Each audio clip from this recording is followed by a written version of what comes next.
life in the canyon. That's where I long to be with my three good companions. Just my rifle, pony and me. Micro-ciné, bonjour ou bonsoir, ça dépend de l'heure à laquelle vous allez découvrir cette nouvelle émission. Je suis très content aujourd'hui parce que à Micro-ciné, un cinéaste important, en tout cas dans mon histoire du cinéma, il est important. Il s'appelle Paul Vecchiali, vous le connaissez très bien. En plus, il a une actualité incroyable cette semaine. Déjà, il vient avec j'ai noté son 42e long métrage, cinéma et télévision confondus. Est-ce que je me trompe pas? S'il faut compter tous les films que j'ai faits, c'est-à-dire les films de commande, les courts-métrages et tout, je suis plutôt à 72. Voilà, c'est ça. Mais en long métrage, je crois que vous étiez à une quarantaine en tout cas, à peu près, quelque chose comme ça. Long métrage cinéma, je viens de terminer le 31e et je prépare le 32e. Donc, vous êtes en train de travailler sur un autre film. Oui, oui. Vous perdez pas de temps. C'est incroyable. Je voulais vous poser cette question depuis toujours. Je me demande, s'il n'y avait pas eu le cinéma, vous auriez fait quoi? Il y a eu le cinéma. Je ne sais pas ce que j'aurais fait. Vous savez, il y a eu tellement d'accros dans ma vie. Si je m'étais marié, si j'avais eu des enfants, d'ailleurs je vivais avec une dame qui était enceinte et puis qui est morte. Enfin aussi, je pense que j'aurais orienté ma vie différemment. Parce que j'aurais fait un peu de... J'aurais pas fait un peu de travail, comment dire ça, d'ingénierat, quoi. Parce que j'étais très... Il y a une époque où, quand j'étais en Algérie, on faisait des routes et les Américains qui avaient un matériel pas possible. Et nous, on travaillait à la massette et on leur a foutu 25 km dans la vue. C'est une question d'organisation, c'est tout. Et ils m'ont demandé de travailler pour eux. J'ai fait monter les prix, maximum. Et après, j'ai dit non. Mais c'était incroyable. C'était 2 ans avec une villa, chauffeur, à travailler uniquement les termes techniques américains. Et puis après, être payé encore plus. Et j'ai fait monter les prix très fort pour voir jusqu'où ils pouvaient aller. Et ensuite, je leur ai dit, ben non, je vais faire du cinéma. Vous n'avez jamais parlé de la guerre d'Algérie, je crois. Ou alors, frontalement, j'entends bien là. Frontalement, je crois que vous n'en avez jamais parlé frontalement dans votre cinéma de la guerre d'Algérie. De cette expérience, en tout cas, que vous avez vécue 2 ans. Non, dans le cinéma, non, je ne reconnais pas le droit parce que l'écriture, c'est quelque chose qui peut être considéré comme abstrait. Le cinéma est concret. Et comment se permettre d'avoir des avis concrets et de les supporter, de les assumer, parce que moi, ce que j'ai vu en Algérie, c'est une horreur. Et quand je dis une horreur, je ne parle pas seulement des horreurs françaises, mais aussi des horreurs algériennes. En particulier, l'assassinat des harkis, qui n'ont pas pu prendre le bateau.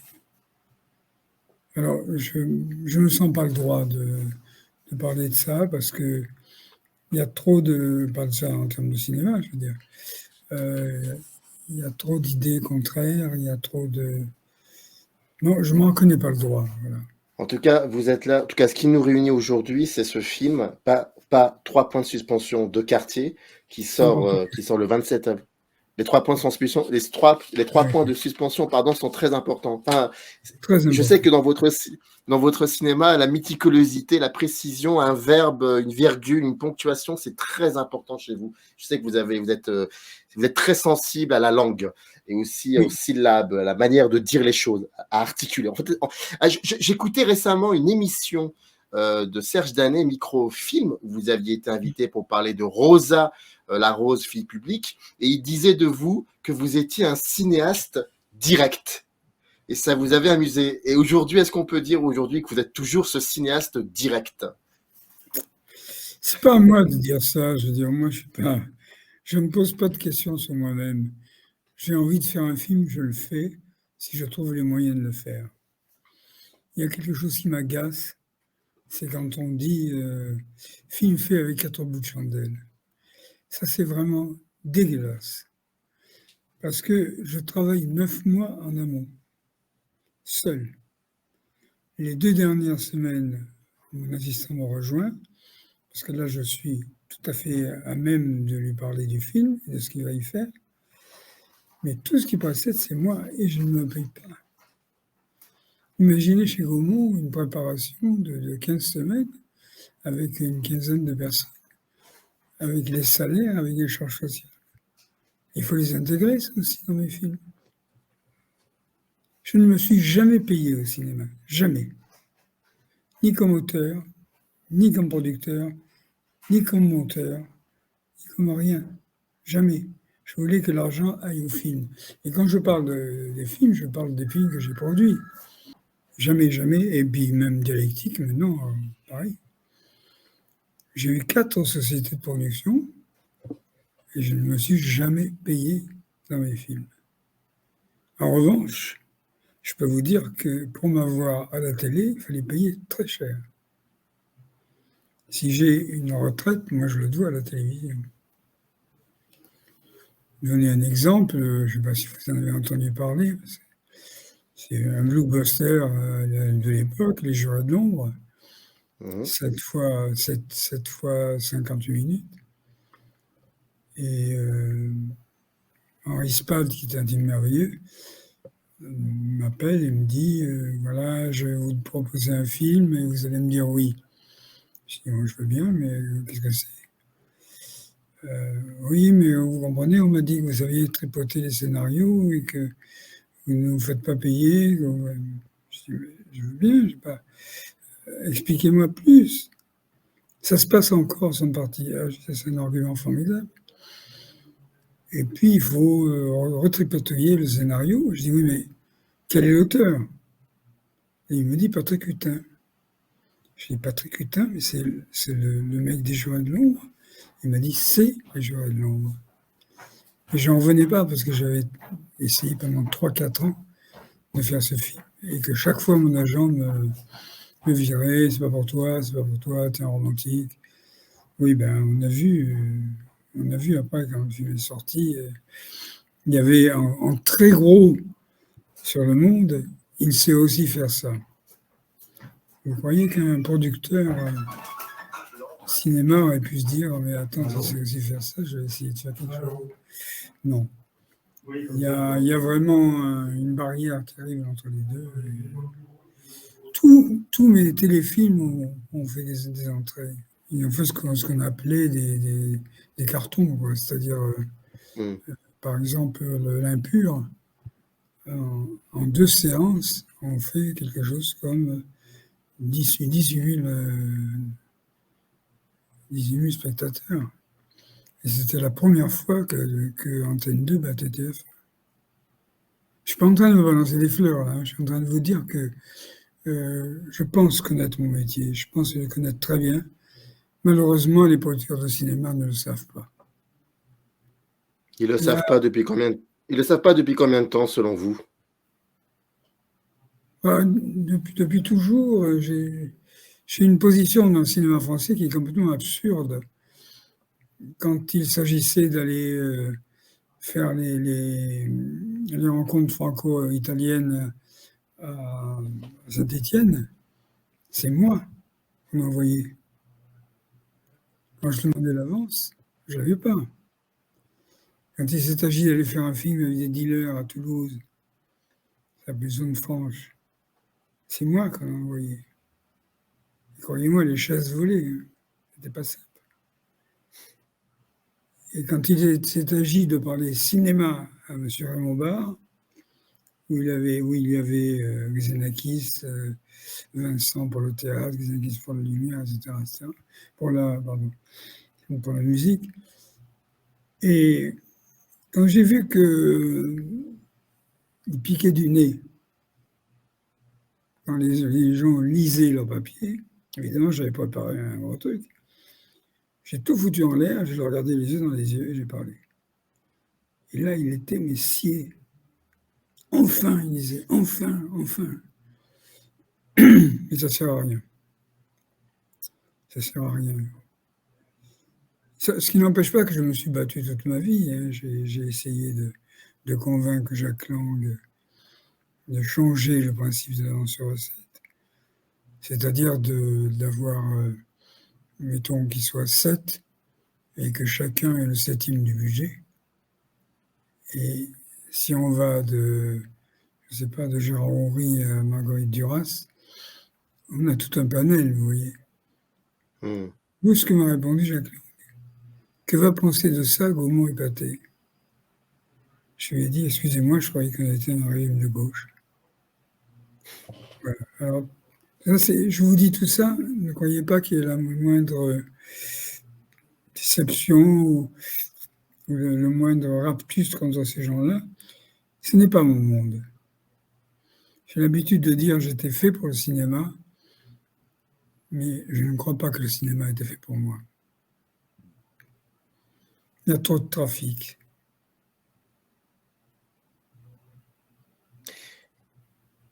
Vous savez, moi, je vous ai découvert, non pas grâce à une salle de cinéma, mais grâce à la télévision, grâce à Canal+. Je vous ai découvert au début des années 80, non, avec Wonder Boy. Ah oui, Wonder Boy, c'est un film cinéma. Oui, mais je ne l'ai pas vu au cinéma. Il était coproduit par la télévision. Voilà, et c'est comme ça que je vous ai découvert quand il est passé sur Canal+. Alors pour moi, c'était, je devais avoir, je sais pas, enfin peut-être 15-16 ans, je sais plus. En tout cas, j'avais pas 20 ans, j'étais pas majeur. Mais c'est là que j'ai découvert votre film, et je me dis que un film qui pour moi était complètement, enfin moi j'ai grandi avec le cinéma américain des années 80, même si après je m'en suis éloigné. Mais quand un enfant, un jeune adolescent découvre un film comme le vôtre, celui-ci en tout cas, Wonder Boy, un genre de film qu'il n'a pas l'habitude de voir, mais qui reste du cinéma bien évidemment, bah, je me dis qu'il se passait quand même quelque chose à la télévision. Et ensuite, plus tard, j'ai découvert Le Café des Jules, que je recommande vivement, qui est un film incroyable, et avec le grand Jacques Nolot, entre autres, et qui est extrêmement violent, et qui d'ailleurs a des résonances avec ce que nous vivons aujourd'hui, avec l'actualité d'aujourd'hui. C'est un jour où vous avez l'occasion de le voir, il faut le voir. Non, mais ce que je veux dire par là, c'est que il y avait encore la possibilité de voir des films, votre cinéma, à la télévision. J'ai l'impression qu'aujourd'hui, il faut vraiment gratouiller pour... Enfin, c'est rare. Je ne sais pas si vous vous rendez compte, mais la machine sur la peine de mort n'a jamais été présentée à la télévision. Il y a eu des anniversaires, des trucs comme ça. Jamais on ne m'a acheté la machine. Jamais. Mais pourquoi, selon vous? Pourquoi? Il faut leur demander. Vous n'avez pas une petite idée du... Non, je ne sais pas. Je préfère pas en parler parce que ça va me foutre en rogne. C'est pareil avec Victor Schœlcher. Victor Schœlcher, que j'ai fait pour Canal. Bon, toutes les fois qu'il y a un anniversaire pour l'abolition de la peine de l'esclavage, jamais il ne repasse. Victor Schœlcher, jamais. Je suis persona non grata. Vous êtes peut-être persona non grata, mais vous continuez encore à faire des films. Nous, on s'était rencontrés en 2015, où on vous avait interviewé avec un collègue qui s'appelle Sidi Sako et que je salue. On vous avait interviewé, c'était à l'occasion de la réédition de pas mal de vos films en DVD. Et oui. D'ailleurs, même, on avait parlé de L'Étrangleur et on avait parlé du regretté Jacques Perrin qui est mort récemment. Et n'en parlez pas, c'est une catastrophe. Et qu'on salue, c'est une catastrophe, j'en conviens. Et je me souviens qu'à l'époque, vous aviez pratiquement le même discours qu'aujourd'hui, c'est-à-dire ce rapport au cinéma qui est un rapport fondamental, vital. En fait, c'est un peu comme je fais des films parce que je vois pas ce que je pourrais faire d'autre. Et je trouve que vous aviez encore en vous écoutant. C'est pas tout à fait ça, je peux faire plein de choses. Hein. Non, j'ai quand même fait Polytechnique, je peux faire plein de choses. Moi, je peux travailler dans une industrie, mais je ne peux pas vivre sans le cinéma. Je ne peux pas. Et puis, je me suis senti investi d'une mission. Je m'explique. Je ne produis pas des films. Je produis des gens. C'est pas pareil. Quand Marie-Claude Treilloux m'a proposé Simone Barbès sous la vertu, c'était une grande leçon pour moi. Je lui ai dit, écoutez, je suis désolé, mais tout ce verbiage m'agace, je ne fait pas. Et elle m'a dit, bon, vous pourriez me trouver un producteur. J'ai dit, producteur, vous l'avez, c'est moi. Mais si vous n'aimez pas le scénario, je dis, rien à voir, c'est vous que je produis, c'est pas le scénario. Et après, je me suis rendu compte à quel point ce film était magnifique et que je n'avais pas su le lire. Quels producteurs ont cette espèce d'humilité par rapport à ce qu'on leur propose? Lesquels? Et ben moi, je vais vous poser une autre question, parce que vous parliez de Marie-Claude Treilloux et de son formidable film Simone Barbès ou la vertu. Mais j'ai envie de vous poser une question par rapport à quelque chose de plus généralisé. Diagonale. Dans Diagonale, c'est quand même une expérience incroyable, Diagonale. Incroyable. C'est Serge Boson qui disait qu'il y a eu la nouvelle vague et après, il y a la plus grande école après la nouvelle vague, et je sais que la nouvelle vague, c'est une période importante pour vous, mais juste après, il disait, et après la nouvelle vague, la plus grande école, ça reste Diagonale. Il faut quand même dire, pour celles et ceux qui ne connaissent pas, c'est une boîte de production et de distribution dans laquelle il y avait des gens, comme vous dites, des cinéastes, je pense au regretté Jean-Claude Guiguet, Biette, où il y a Treilloux, plein de cinéastes, exactement, Frocoutaz. Je veux dire, est-ce qu'aujourd'hui, en 2022, est-ce que j'ai pas l'impression qu'il y ait un équivalent dans le paysage cinématographique français? C'est-à-dire qu'une boîte de distribution-production où c'est une famille. C'est véritablement une famille. Oui, et la raison est que je n'ai plus les moyens de faire du traiteur comme je faisais à l'époque. Vous savez, quand on a décidé de faire Diagonale, on avait un département traiteur et un département cinéma-télévision qui dépendait de la même fonction, c'est-à-dire toutes les factures passaient par les mêmes personnages. Et ça, j'ai reçu une lettre de félicitations du ministère des Finances. Ils ont fait un contrôle parce que je ne me faisais pas rembourser la TVA. Et je leur ai répondu pourquoi, puisque ça se fait tout seul. Je facture d'un côté et je suis facturé de l'autre. Ça se compense. Et j'ai reçu vraiment, je l'ai encore, une lettre de félicitations. Il me disait, s'il y avait beaucoup de gens comme vous qui essayaient de tirer le meilleur parti possible des atouts que l'on a, ça serait mieux. Mais le cinéma n'est pas fait pour ça. Le cinéma est fait pour... Il y a bling bling, il n'y a rien à faire, on ne peut pas y échapper. Vous avez des gens qui s'entendent très bien entre eux, mais pour passer le barbelé, c'est pas facile. Et faire un film comme Pas de quartier aujourd'hui, est-ce que c'est simple? Est-ce que ça reste simple de faire un film comme Pas de quartier? Bon, écoutez, je vais vous dire, j'avais vraiment envie de le faire. Et j'ai vendu ma villa en Virginie. Et j'ai demandé à un de mes meilleurs camarades de Polytechnique de nous filer un coup de main. Il m'a ramené la moitié, c'est-à-dire 200 000 euros. Et moi, j'ai porté 200 000 euros. On a fait le film avec 400 000 et quelques. 3 fois rien. Mais je ne dois rien à personne. C'est un film complètement bouclé. Il y a rien. Je crois que je suis un très, très bon gestionnaire. Oui, vous êtes un bon gestionnaire parce que déjà, vous disiez que dans Diagonale, il y avait aussi des caractères assez trempés. Et donc, déjà, gérer l'humain, c'était aussi gérer ce qu'un film peut coûter. Donc, vous avez beaucoup appris, en tout cas, avec Diagonale. J'ai beaucoup appris avec l'Algérie. Quand j'étais en Algérie, le soir, les sapeurs, enfin des gens, venaient me voir pour des conneries, pour dire je n'arrive pas à remplir ma sécu, j'arrive pas à faire ci, j'arrive pas à faire là. Ça allait quelquefois jusqu'à l'intime.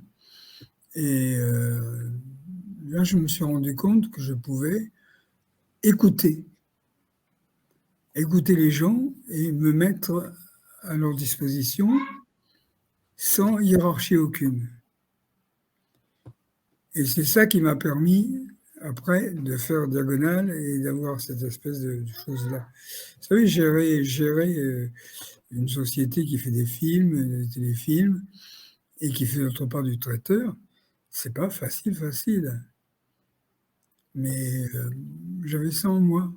Je crois que j'avais ça en moi, de jongler avec les factures, les prix. Je n'ai jamais eu, vous savez, je ne sais pas comment vous expliquer ça. À un moment donné, je produisais Cauchemar de Noé Solo, qui est un film que j'aime beaucoup. Et il me l'a apporté. Je savais bien qu'il avait déjà fait tout Paris, mais ça m'est égal, je ne suis pas susceptible. Et je lui ai dit, écoute, je veux bien le faire, mais il faut qu'on retravaille le scénario pour diminuer le budget. Et le compte fait, il me manquait 50 000 balles. Là-dessus, le directeur de GTC m'appelle et me dit, Paul, ça fait longtemps qu'on travaille ensemble, on veut vous aider. Alors je leur ai dit, écoutez, je prépare un film qui s'appelle Cauchemar, et si vous seriez prêt à investir. Et ils m'ont dit oui, 50 000 francs, pile. Mon film était bouclé. Puis je vois le film, que j'aime beaucoup, et je me suis dit, ça va faire une tape monstrueuse, je ne veux pas commencer comme ça. Donc j'ai payé mes factures à GTC. Le directeur m'a appelé, m'a dit, mais vous êtes fou, enfin, puisqu'on s'était mis d'accord. Non, je ne veux pas commencer avec vous sur un film comme ça. Le film d'après, c'était en démarche. Je n'ai rien payé du tout. J'ai payé la pellicule, c'est tout. Ni les trucages, ni les copies, rien. Vous voyez ce que je veux dire? Il y a une certaine rigueur que le métier ne connaît pas. Je vais vous raconter une autre histoire. Je faisais un film et j'avais besoin d'un petit studio. C'était à l'époque de ma reprise qui s'appelait Plus IAF. Et je ne trouvais pas de studio avec les moyens, quoi. C'était pas possible. Je reçois un coup de fil de M. Didier Diaz qui me dit bonjour, Didier Diaz, vous me reconnaissez? Non. Et Transpalux, Transpalux, oui.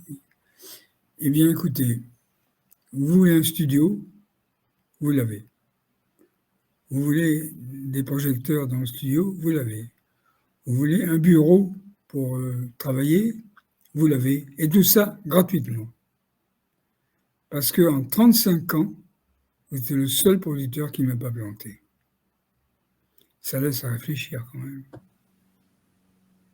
Mais j'entends ce que vous dites, mais il y a aussi derrière cela une certaine idée du cinéma que vous aviez envie de défendre quand vous avez créé cette boîte de production et que vous avez ensuite perpétuée dans les films que vous avez fait vous-même. Il y a une idée du cinéma, il y a une certaine idée du cinéma que vous avez envie de défendre. Oui, c'est-à-dire qu'on se disait tous du temps de Diagonale. Après, ça a changé parce que c'est plus pareil. Le cinéma, il a fait un virage à 280.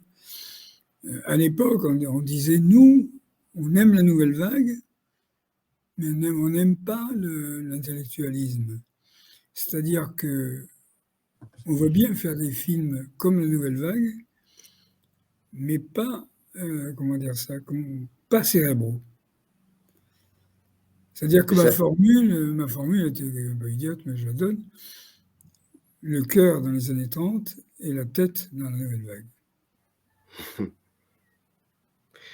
Mais vous savez, j'ai du mal avec cela, le côté, l'intellectualisme, le cérébral, tout cela, parce que, enfin, qu'est-ce que vous entendez par là? Parce que les films que vous aimez aussi, ceux de Grimillon, ceux de Guitry, quelques-uns de Renoir, il y a quand même derrière, je veux dire, il y a aussi un véritable travail intellectuel. C'est pas à vous que je vais vous dire ça. Je veux dire, non, mais intellectuel ne veut pas dire cérébral. Oui, c'est pour ça que j'ai pas dit cérébral, j'ai dit intellectuel. Oui. Mais vous parliez d'intellectualisme. Qu'est-ce que je vous dise? Je ne suis pas un ouvrier. Hein. Je suis un intellectuel, je ne suis pas rien. Mais j'essaye de donner à chaque personnage sa meilleure chance. Ce qui ferait énormément rire Renoir. Parce que Renoir, c'est un grand cinéaste, la question n'est pas là. Mais il joue beaucoup sur la caricature.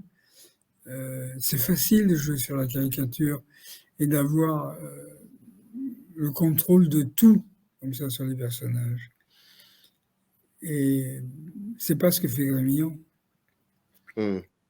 Grémillon se met au niveau des personnages. C'est pour ça que je préfère Grémillon au Renoir de très loin. Je suis d'accord avec vous. Par rapport à Pas de quartier, vos personnages, parfois, quand vous les construisez, sur le papier, est-ce qu'à un moment ou à un autre, ils vous échappent? Non. Non. Ils n'ont jamais échappé et j'ai fait en sorte qu'ils ne m'échappent pas. Je veux être collé à eux. Pour moi, le personnage, c'est capital. C'est lui qui communique avec le spectateur. Bon, la mise en scène aussi, mais c'est petit à côté de l'existence d'un personnage, d'une vie. Je ne sais pas comment vous dire ça. Vous voyez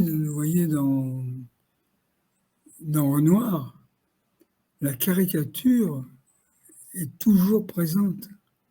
Mais c'est quoi la caricature pour vous? Qu'est-ce que ça veut dire Parce que Je vous donne un exemple. Vas-y. La bête humaine. Mmh. Simon attend Jean Gabin. Il pénètre dans le wagon. Panoramique sur un énorme tuyau qui déverse de l'eau dans un seau. Et puis, quand le seau est plein, la caméra repart en arrière et ils sortent du wagon. Voilà. Je trouve ça, mais honteux. Mais j'aime beaucoup la bête humaine. Simplement, il y a des choses comme ça qui me titillent, pas dans le même film. Mais vous savez, j'aime beaucoup la bête humaine. Mais quand Simon et Gabin se retrouvent après s'être un petit peu fâchés et qu'on joue le cœur de Ninon, il lui tend les bras et il la prend dans les bras et on passe sur le chef d'orchestre. Mais pourquoi faire? Est-ce que c'est peut-être parce qu'à ce moment-là, Renoir, je vais dire une bêtise peut-être, et je vais me faire massacrer, mais peut-être que Renoir à ce moment-là ne sait pas comment les filmer? Comme vous, par exemple, dans Pas de quartier, il y a une très très belle séquence dans Pas de quartier. Il y a plusieurs beaux moments dans Pas de quartier. On va quand même parler aussi du film qui nous réunit aujourd'hui. Il y a un moment très très beau où le directeur du cabaret qui est génialement joué par Jérôme Soubert. D'ailleurs, tous les acteurs sont très bons. Il faut que je les nomme. Hugo Broussa, Mona Eftre. Ça, si vous ne connaissez pas Mona Eftre, qui avait déjà joué d'ailleurs avec vous et qui a une carrière incroyable avec Jérôme Savary. Il y a Franck Libert, il y a Jérôme Soubéran, etc., etc. Et donc, il y a une séquence où il y a Jérôme Soubéran qui est en train son assistante, maquilleuse, lui dit qu'elle va partir parce qu'elle est extrêmement amoureuse d'Hugo. Oui, de Hugo, oui. Et voilà, et ça l'embête de voir que Hugo finalement l'aime d'une amitié amoureuse, comme disait Truffaut, mais c'est plus, voilà. Et Jérôme Soubéran lui dit, écoute, laisse le temps d'une valse, laisse la réflexion le temps d'une valse, et ils se mettent à danser tous les deux. Et vous, par contre, pour le coup, vous y allez, vous vous attaquez et vous filmez frontalement. Et c'est marrant que vous me parliez de la séquence dans La Bête humaine avec cette danse, et c'est pour ça que je rebondis là-dessus. Donc peut-être qu'à ce moment-là, ou peut-être que ça ne l'intéresse pas, Renoir, de filmer Simon et Gabin à ce moment-là. Mais c'est impossible que ça ne l'intéresse pas. Ce sont des retrouvailles après bien des choses. Et ces retrouvailles-là, ne pas rester sur eux, ça me paraît, mais d'une lâcheté impossible, ou d'une impuissance. Mais je ne crois pas Renoir impuissant. Voilà, c'est pas. Vous savez, le personnage de Soubéran, s'il n'y avait pas cette scène avec Marie Attard, on pourrait penser à de la caricature. Parce qu'il fait la folle, il fait le truc, tout ça. Et je lui ai dit, parce qu'il m'a dit, mais tu n'as pas l'impression que... J'ai dit, non, t'inquiète pas. Il y a une scène où tu vas prendre le pouvoir et tu vas dire, l'amour, c'est pas ça. L'amour, c'est pas ce que tu penses là, c'est tout à fait autre chose. Ça n'a pas à être réciproque. Et c'est quand même gonflé de la part d'un personnage de dire ça. Et moi, j'ai vécu une fois le désir passé, alors là commence l'amour. Oui. Mais c'est ça, c'est que dans votre film, déjà avant qu'on parle de l'intériorité du film, je voulais juste savoir, comment vous est venue, l'idée de ce film et est-ce que c'est exactement, la même situation pour tous vos autres films, la manière que vous avez de trouver l'idée? Est-ce que comment ça s'est passé? Alors, c'est très, très différent d'un film à l'autre, puisque je vous l'ai déjà dit, je ne fais pas le même film. Mmh. Un matin, je me réveille et je me dis, Hugo Brousseau est un excellent comédien, on l'utilise mal, et je vais essayer de faire un film autour de lui. Alors, je l'ai appelé, je lui ai dit, est-ce que tu sais danser? Il m'a dit, j'ai jamais dansé de ma vie. Je t'inquiète pas, on prend des cours. Tu parles de cours, il a fait 3 heures. Mais il est hyper doué. Donc, je suis parti de là. Et je suis parti de l'idée de faire un film où il danserait, où il chanterait, où on ferait une espèce de ramassis de toutes mes chansons du passé. Et, et parallèlement, l'idée que les gens du... Et ça, on me le reproche. Les gens du conseil municipal, on me reproche de les filmer en plan d'ensemble. Mais il faut bien ça pour arriver à montrer comment ils vont se déliter un par un. On ne peut pas montrer le délitement d'un groupe si vous avez déjà pris un par un les personnages. À ce moment-là, c'est presque les mépriser. Alors, c'est tout ça qui m'a un petit peu traversé la tête. Et je me suis aperçu, quand j'ai fini, non pas le tournage, mais l'écriture et la mise en place du film, que c'était un film sur le doute. Et que ça, je ne l'avais jamais fait, et ça m'intéressait. Parce que regardez le personnage de Franck Libert, Mmh. qui fait son numéro à Julien Luc. Hein, oui, tu sais très bien qu'il y a des femmes qui mettent un doigt et un gode, etc., etc., etc. Bon. Et quand Julien Luc, et la scène est très longue, si vous vous rappelez, Mmh. quand Julien Luc s'en va, et avec beaucoup de sympathie pour lui, on a un travelling avant sur Franck Libert qui est complètement paumé. Et d'ailleurs, la séquence d'après, il est ivre-mort. Et il ricane, vous voyez, il y a ça, c'est-à-dire, j'ai mes idées, mais je ne peux pas empêcher d'en douter. Je me dis que c'est une politesse vis-à-vis des gens de laisser bouger le doute, parce que les gens qui croient posséder la vérité, pour moi, ils sont très dangereux. Quand vous créez un personnage, vous Ah, le pas ce mot, pas ce mot. alors quand vous créez, comment je sais pas, quand une pourquoi pas ce mot? Pourquoi pas ce mot? Parce que créer, c'est Dieu, et que je suis athée, et qu'on ne crée rien du tout. Il y a Paul Valéry qui a dit, on ramasse, j'ai plus la citation exacte, mais on ne crée rien. On amasse un truc et on régurgite. Ça vient pas du néant, c'est pas vrai. La création, normalement, vient du néant. Et c'est pas bien. Pas bien de parler comme ça, parce que si on se prend pour Dieu, alors là, c'est une catastrophe. Alors quand vous Qu'est-ce construisez que vous disiez, oui? quand vous construisez un personnage, quand vous le rêvez, quand vous le pensez, ce Mm. personnage, vous voyez son visage d'abord ou alors vous imaginez d'abord sa voix? J'imagine un personnage dans son entité, c'est-à-dire quelqu'un qui a inévitablement des problèmes et qui ne sait pas comment les résoudre. Et après, je m'applique avec les comédiens à trouver un ersatz de solution. Il y a une chose que je ne supporterai pas, c'est conclure. C'est pas à moi de le faire. c'est au spectateur. Mais ils ont quand même une voix particulièrement attachante, je trouve, hein, vos Oui, actrices et acteurs. Et j'ai envie de savoir est-ce que c'est un aspect qui est important pour vous, ça, la voix. La voix, est-ce que c'est... capital, Ouais, capital. Alors, je vais vous dire une chose. Quand je fais, peut-être je vais me répéter, pardonnez-moi. je vous en prie.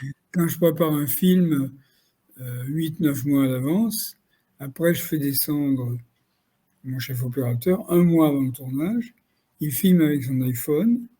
Il montre ça au chef machinot, au chef électro. Donc ils savent très bien dans quel truc ils vont travailler, puisqu'ils sont à Paris, et nous, moi dans le Midi. Et les dessins je ne fais pas du storyboard, hein, mais les dessins des travelling, les positions des travelling, les allées venues. Et ensuite, quand on arrive au tournage, ben, il n'y a plus rien à faire. Ils savent tout. Généralement, vous connaissez la formule le prêt à tourner, Hmm. hein, le PAT. Bon. Mais il n'y en a pas chez moi. On arrive, on demande au maquilleur ou aux maquilleuses si c'est fait.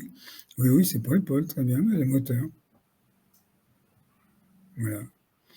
Et puis, il y a une autre chose aussi que je fais, quand je peux le faire, je fais une lecture à plat du scénario avec tous les comédiens. Et cette lecture à plat, c'est pour voir si les mots, c'est une formule à moi, les mots c'est comme les vêtements, ça va ou ça va pas.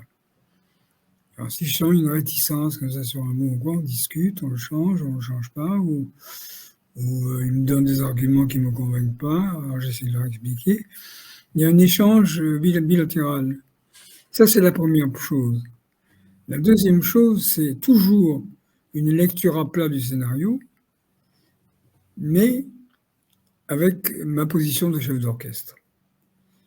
Là, tu accélères, là, tu ralentis, là, tu as un long silence, etc. Je caricature, là. Hein. Mais en gros, vous voyez, c'est ça. C'est donner la position de liberté du comédien par rapport au texte. Et ensuite, l'important est savoir comment ils vont interpréter ça et dans quelle cadence. Parce que le cinéma, c'est la cadence. C'est le rythme, vous voulez dire. Donc le rythme, c'est ça? Les cadences. La cadence, d'accord. On en revient toujours à la musicalité, à la musique. Il y a quelque chose de très important. Je sais pas, ça renvoie. On parlait de la voix, on parlait de la musique, ça renvoie toujours au cinéma français des années 30, j'ai cette impression-là. Vous savez, quand j'ai vu, j'étais jeune, quand j'ai vu Cœur de Lilas, et que Gabin voit André Luguet et sa bonne femme assis à la même table, il prend un verre et puis il chante « Je suis là mon caoutchouc ». Et toute sa colère, elle passe dans la chanson. C'est ce que j'appelle, moi, la dialectique. Et la dialectique, pour moi, c'est capital. Oui, alors ça, je sais que oui, effectivement, c'est assez fondamental. C'est ce que vous reprochez un petit peu à quelques films que vous voyez aujourd'hui, parce que vous continuez encore à voir des films. Alors, ça n'est pas un secret de dire que c'est incroyable. Mais il faut dire aussi à celles et ceux qui nous regardent, et c'est pas un secret, donc je peux le dire, que vous avez un compte Facebook et que vous, chaque jour, vous mettez 4-5 lignes sur le film que vous avez vu. Je veux dire, et vous en voyez beaucoup plus que moi. Et c'est ça qui est assez impressionnant. Vous avez encore besoin d'images, que cela ne soit pas forcément des images qui ont été faites il y a 30, 40 ou 50 ans. Il y a aussi des films que vous voyez. Je me souviens de quelques lignes que vous aviez rédigées sur Go Fast avec le film de notre ami Roche Dizem, et vous lui trouviez un certain talent de metteur en scène, en disant c'est quelqu'un vraiment de très important. Et je me souviens que ce film-là avait été complètement oublié par la critique et qui n'avait pas eu un succès public. Voilà, c'est important pour vous, j'ai l'impression, de continuer à voir des images d'aujourd'hui. C'est quelque chose qui est fondamental pour vous. Oui, oui. Je ne peux pas me passer de cinéma. Et puis, vous savez, j'habite maintenant un petit village. Je suis enfermé chez moi et qu'est-ce que vous voulez que je fasse?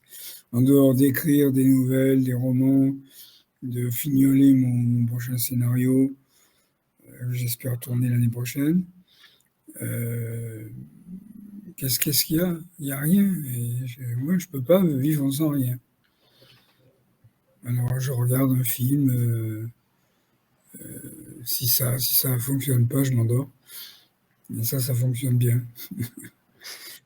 Mais j'aime beaucoup revoir les films aussi. Beaucoup, beaucoup, beaucoup. Skoriki dit qu'il ne faut pas revoir les films. Je ne cautionne pas. Est-ce qu'il y a certains films avec Daniel Darieux qu'aujourd'hui vous revoyez, vous dites ah quand même c'est pas si bon que ça? Oui, bien sûr. Non mais je fais exprès parce que c'est non, mais bien sûr. important. Mais je veux dire, je m'en fous quelque part. Ouais. Moi, je vois Daniel et puis je vois dans quel drôle de gosse en train de danser et je suis fou de joie, quoi. J'ai pas ça relève de l'amour. On peut pas. Pour moi, Darieux, à part ma mère, c'était la personne la plus importante de ma vie. Je ne sais pas comment vous avez fait. Il y a un très beau film que vous aviez réalisé qui s'appelle En haut des marches et qui d'ailleurs, je en parlerai à la fin de l'émission, mais il y a la possibilité de le voir dans le cadre de cette très belle semaine qui s'annonce, voilà, dans cette semaine qui s'annonce assez belle.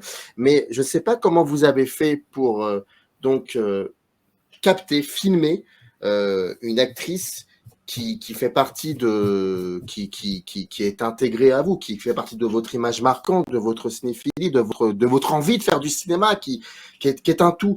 Comment on fait pour prendre l'émotion, la mettre de côté et se retrouver face à ça On s'oublie. On s'oublie. Darieux est quelqu'un d'extraordinaire parce qu'elle est. Vous dites moteur, elle est dans le film. Vous dites coupé, elle va manger un morceau de foie gras, boire un whisky. Elle n'est plus dans le coup. Elle n'est plus là. Et puis, elle vit en parallèle. Enfin, elle est là. À un moment donné, dans des démarches tout à fait au début du tournage, je fais un plan, je dis coupé. Elle me montre du doigt, elle me dit tu es taureau, toi. Oui, le rapport qu'on avait, quoi. C'était le truc. Et puis elle avait, enfin bon, elle avait tout. Elle avait tout. C'est pas difficile, elle avait tout. Ce qui l'a pas empêché de faire de mauvais films. Et quand je lui ai dit, elle m'a dit si tu viens payer mes impôts, je ne ferai plus. Dans Pas de quartier, donc ce film qui sort le 27 avril, ça se passe dans le sud de la France. Il y a au centre de ce film, il y a ce cabaret dans lequel va évoluer Hugo Brossa, qui joue le rôle d'un travesti. Brosso, pardon, excusez-moi. Hugo Brosso. Il y a plein de personnages autour de lui. Il y a le conseil municipal qui voit d'un mauvais œil ce cabaret, ce show, et donc décide de tout faire pour l'éliminer. Il y a ce maire que vous jouez d'ailleurs, qui lui est plutôt progressiste. Voilà, il y a plein de personnages comme ça autour. Il y a cette mère assez incroyable. Je ne vais pas raconter la finalité, mais voilà, ça cache beaucoup de choses. Est-ce que ce film-là fait partie de ce que vous appelez le réalisme non prémédité? Bravo. Bravo. Je ne peux pas dire autrement que ça, bravo. Mais Jérôme Soubeyran, qui joue Mimosa, est en train de faire un bouquin sur moi qui s'appelle L'irréalisme poétique. Voilà, je crois que on ne peut pas dire mieux. Ah oui, parce que rien n'est réaliste dans mes films. Rien. Il y a toujours une, comment dire ça, une lecture parallèle qui va petit à petit dynamiter la lecture principale. Ça s'appelle aussi la dialectique. Et quand il m'a proposé ce titre, je lui ai dit que tu as tout compris. Puis il y a aussi autre chose, c'est que lorsqu'on voit vos films, et en l'occurrence, enfin, moi, c'est comme ça que je vois les choses, hein. Quand j'ai découvert Pas de quartier, euh, il y a comme ça quelque chose de. C'est une forme. Enfin, l'abstraction, enfin, il y a quelque chose de difficile à nommer, à ressentir, pas, non, qu'on ressent facilement, mais comme si vous partiez avec un dispositif, comme s'il y avait une forme d'innocence dans la manière de faire, dans la manière de voir les personnages, dans la manière de regarder ce petit monde. Il y a beaucoup de décalage, quelque chose de très ubuesque. Il y a une forme d'innocence. Et j'avais vu ça déjà dans certains de vos films, pratiquement les derniers, plutôt les derniers, depuis 2004, 2003, 2005. Il y a comme ça des moments d'innocence qui donnent une sensation très particulière au film, comme si vous recommenciez tout depuis le début. Comme si vous remettiez tout, c'est ça. C'est tout à fait ça. Mais ça n'est pas volontaire. C'est instinctif. C'est instinctif. Ça vous préserve? J'aime dire que mes films les plus récents sont bourrés de secrets et que ces secrets-là, évidemment, il ne faut pas les dévoiler parce que ça n'a aucun intérêt. Et que je les assume. Je les assume. J'essaie de les analyser par la mise en scène, mais j'attends qu'un spectateur ou qu'un critique voit ça de près. Ça m'arrive quasiment jamais. Mais ça m'est égal, hein, c'est pas, je fais pas les films pour les critiques. Il y a des trucs qui sont tellement évidents. Est-ce que vous avez vu Un soupçon d'amour? Oui. Bon, il y a un moment où, c'est l'affiche d'ailleurs, où Marianne Bassler tient dans ses bras son fils. Elle entend la voiture arriver. Elle lui dit de s'en aller à son fils. Oui. Elle se lève. Elle est en robe. Et elle entre dans le champ d'après en manteau. On peut penser que dans le plan où on montre le transat vide, elle a eu le temps de se changer, ce n'est pas impossible. Ou alors, on se dit, c'est pas le même spatio-temporel. C'est pas la même chose. Quand elle doit aller rejoindre son ami et le prêtre dans le bar, Oui. il n'y a que 2 chaises, il n'y en a pas 3.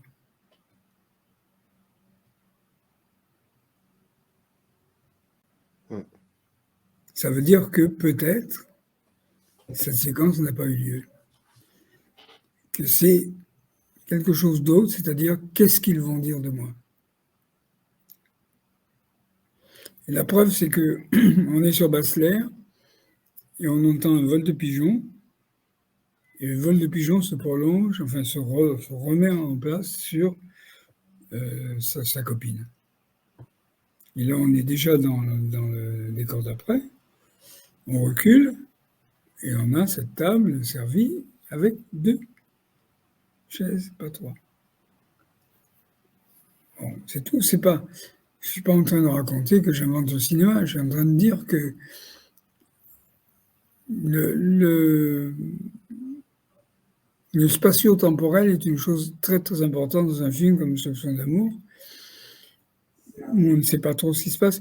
Il y a un de mes amis, pour le nommer Serge Bouzon, qui m'a dit « J'adore ton film, je suis embêté parce que j'ai compris tout de suite que l'enfant était mort. » Je dis « Mais il est peut-être pas mort. » « Comment ?» Je dis « Non, il est peut-être pas mort. Peut-être que son père l'a jeté et qu'il est quelque part, 20 ans plus tard, vivant chez sa marraine, chez son grand-père ou quoi. La chance est tout à fait minime. Mais pourquoi l'éliminer d'entrée?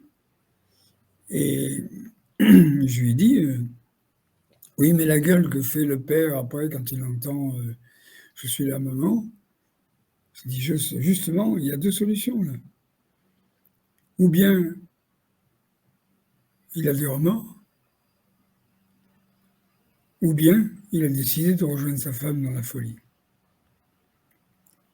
C'est ça la dialectique pour moi. Pas de quartier, pas 3 points de suspension de quartier.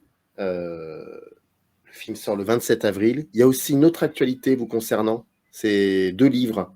Le cinéma français et moi, E accent aigu, M-O-I-S, et moi, M-O-I, en 2 tomes. C'est édité chez Libre et Solidaire. Ça sort le 12 mai.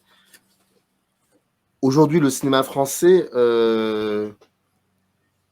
est-ce qu'il vous intéresse? Vaste programme. Bon, il y a Laurent Achard, il y a Alain Guiraudy, il y a Audrey Estrogo, et puis je crois que j'ai fait le tour. Ah oui, Ça, quand j'ai même. oublié un ou deux. 1 ou 2. Oui, pas plus. Pas plus. Oh là là. Non, par exemple, Jacques Audiard, pour moi, c'est rien. C'est du pipotage. J'appelais ça dans le temps les cinéastes Canada Dry.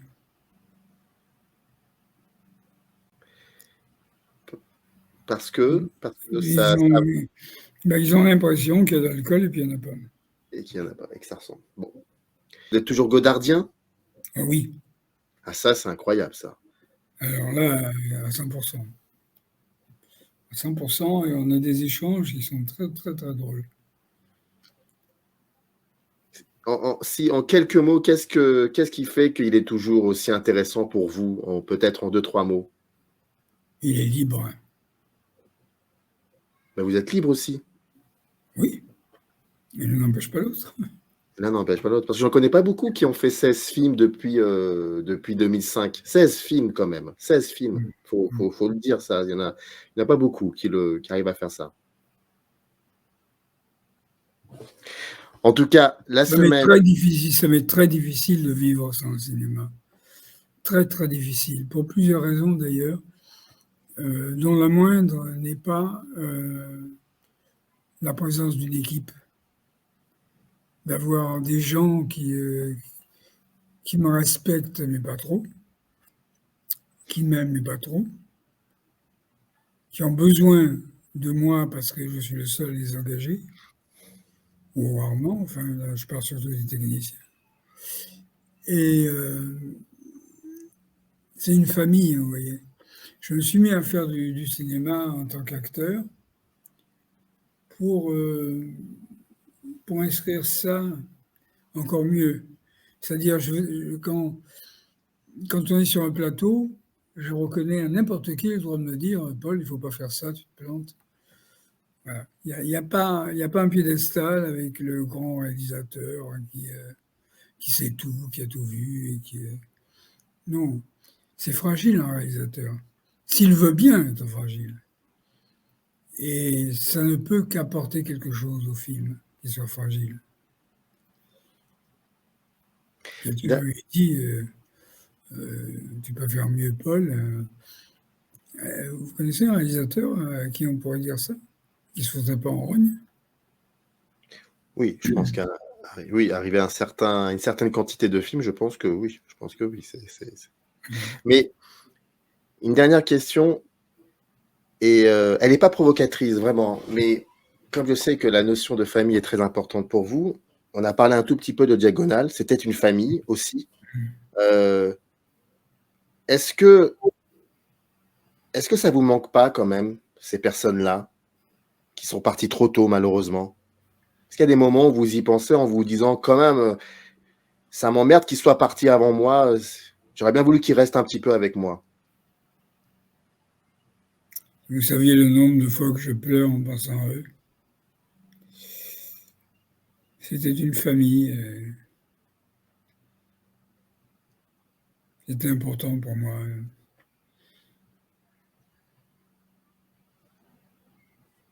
C'était très important. Mais je m'en suis reconstitué une, là, avec Pascal Servaux, Céd Adverbe, Marianne Bassler, Jean-Philippe Martin, Mona Heft, Hugo Brousseau, qui a été formidable, Jérôme, vraiment pas de quartier, c'est un virage très très important pour moi. Après, bon, si vous voulez, mes regrets ne vont pas vers les films que j'ai faits. Ils vont vers des films que je n'ai pas pu faire. J'avais un scénario avec Dario Girardeau, qui est magnifique. Et d'ailleurs, il figure dans la filmographie de Daniel, Denis et moi. Vous allez savoir pourquoi. Parce que c'était pratiquement prêt. Et que je me suis fait tacler par Richard Dembeau et Jacques Audiard à l'avance sur recette. Je ne crois pas que ce soit juste qu'on mette des réalisateurs à l'avance sur recette. Je trouve ça pas bien. Je ne leur ai pas fait de mal. En plus, Jacques Audiard, je ne le connaissais pas. Richard Dembeau m'avait rencontré 3 semaines avant sur les Champs-Élysées. Il m'a dit, Paul, tu nous fais chier avec tes téléfilms. On ne sait pas qu'ils soient pas beaux, ils sont beaux, mais reviens au cinéma. Et puis après, j'apprends qu'il m'a chié dessus. Vous savez, quelquefois, c'est dur, le cinéma. Hein. Mais vous êtes là, vous êtes encore là, et j'ai envie de vous dire, je ne mets pas de point final à notre conversation, je mets 3 points de suspension, comme dans le titre de votre film, en vous disant qu'on va se retrouver pour le prochain film. On parlera du prochain film, j'espère. Le prochain, vous savez, ça fait 45 ans que je veux le faire. Je ne peux pas vous donner le titre parce qu'il est dans le domaine public, c'est un roman. Mais je peux vous dire que je fais comme j'ai fait pour Nuit blanche sur la jetée, c'est-à-dire que je prends le contre-pied de 2 immenses cinéastes pour être plus proche du roman et de l'intégrité du roman. Voilà. Je peux vous dire, bon, mais ça se saura tôt ou tard, je peux vous dire qu'il y aura Isabelle Huppert, qu'il y aura Pierre Arditi, qu'il y aura Olivier Marchal, Jean-Claude Roux, Pierre Santini, et puis toute la bande de Dialectique. C'est un film lourd. Mais qui sera, j'imagine, libre, comme d'habitude. Oui. Comme d'habitude. Je rappelle quand même, Pas de quartier sort le 27 avril. Le cinéma français Et moi, édité chez Libre et Solidaire, 2 livres, 2 tomes, seront publiés le 12 mai. Cette semaine est très importante parce que le 26 avril, au Grand Action, à 19h, le cinéma Le Grand Action, inauguration de la salle Paul Vecchiali. J'imagine que vous devez être extrêmement content, et en même temps, connaissant un peu votre cinéma, je crois que vous devez avoir aussi une certaine distance avec ça, j'imagine. Oui. J'en étais sûr. Oui, je ne veux pas faire de peine à Isabelle, qui est quelqu'un que j'estime énormément, mais c'est un peu dérisoire. C'est pas... En tout cas, laissez-nous, spectateurs et spectatrices, apprécier ça quand même, parce que c'est important. Bien sûr. Voilà. Alors, il y a pas mal de choses. Il y aura la projection des courts-métrages des Roses de la Vie et la cérémonie. Et à 19h30, dans la grande salle, Les Ruses du Diable, en présence de Geneviève Thiénet et Jean-Claude Roux. Le 27 avril, au Grand Action, toujours, il y aura la présentation et un débat autour donc, de votre film Pas de quartier. Le 28 avril, à Montreuil, le Méliès, et le grand ciné, voilà, à 19h40, signature des romans, de vos romans, et à 20h45, votre film sera projeté en présence de Jérôme Soubeyran et Frédéric Corvez. Le 29 avril, à l'Archipel, c'est très important, à 19h30, projection du documentaire Paul Vecchiali en diagonale, réalisé par Emmanuel Vernière. Exactement, que j'ai oublié de saluer et de remercier énormément pour la conception de cette émission. Il faut le remercier, Et ben, vous savez quoi, Emmanuel Vernière, c'est quelqu'un d'extrêmement rare. J'entends, et puis surtout, il viendra chez Microciné pour parler de ce film qu'il a réalisé sur vous. Voilà, donc c'est une semaine aussi consacrée à votre cinéma. Et à 20h30, donc. Exactement, à 20h30 à l'Archipel, il y a le projet de Pas de quartier, il y a un débat ensuite. Et le 30 avril au Panthéon, le cinéma Le Panthéon, à 11h, voilà, le fameux En haut des marches. À 11h, et à 14h, la signature. À la librairie du Panthéon. Merci beaucoup, Paul Vecchiali. Tout ça, pardon. Je vous en prie. Tout ça, si j'arrive à monter à Paris. Mais vous y arriverez, bien sûr. La question se pose. Expliquez ça au Covid et puis. On croise les doigts en tout cas. On croise les doigts. Oui, Bon, aussi. Merci beaucoup, Paul-Olivier Cali, en tout cas, d'avoir participé à cette émission. C'était extrêmement profitable. C'était un plaisir, en tout cas, de vous écouter. Et je vous ai dit, hein, on se revoit pour le prochain film. Voilà, on fait comme ça. Paris, on fait ça. Merci à vous. Générique. Up arrive in the canyon, that's where I long to be, with my 3 good companions, just my rifle, pony and me.